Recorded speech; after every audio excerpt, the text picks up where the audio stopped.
Hello friends, आज हम बात करेंगे एक ऐसे देश की जो पूरी दुनिया के लिए एक मिसाल भी है और एक बड़ा सवाल भी। एक ऐसा देश जो तेल बेचकर अरबों डॉलर कमा रहा है, लेकिन अपने घर में सिर्फ ग्रीन एनर्जी का इस्तेमाल करता है। जी हाँ, हम बात कर रहे हैं नॉर्वे की।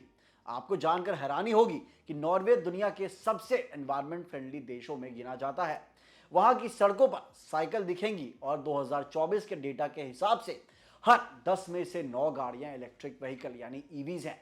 लेकिन इस चमकती हुई ग्रीन इमेज के पीछे एक बहुत बड़ा पैराडॉक्स यानी एक अजीब विरोधाभास छिपा हुआ है। नॉर्वे की लगभग सारी बिजली हाइड्रो पावर यानी पानी से बनती है।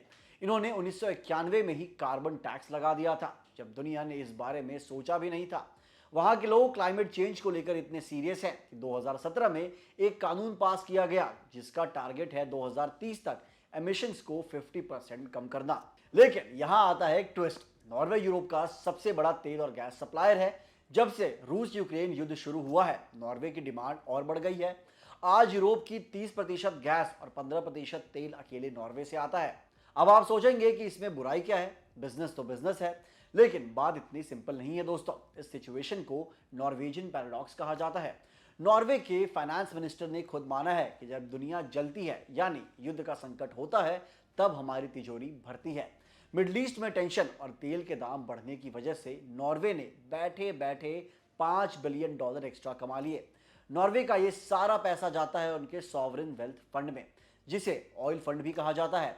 ये फंड वहां के लोगों की पेंशन और वेलफेयर के लिए इस्तेमाल होता है। नॉर्वे की जीडीपी का 20% से ज्यादा हिस्सा और उनके टोटल एक्सपोर्ट्स का 60% से ज्यादा सिर्फ इसी एनर्जी सेक्टर से आता है। लेकिन अब वहां के यंग एक्टिविस्ट और एनवायरमेंटलिस्ट ग्रुप्स सवाल उठा रहे हैं। वो कह रहे हैं कि एक तरफ आप दुनिया को ग्रीन होने की सीख देते हैं और दूसरी तरफ वही फ्यूल बेचकर पैसा कमा रहे हैं जो ग्लोबल वार्मिंग को बढ़ा रहा है। तो क्या नॉर्वे अपनी तेल की फैक्ट्रियां बंद कर दे? फिलहाल तो ऐसा नहीं लग रहा है।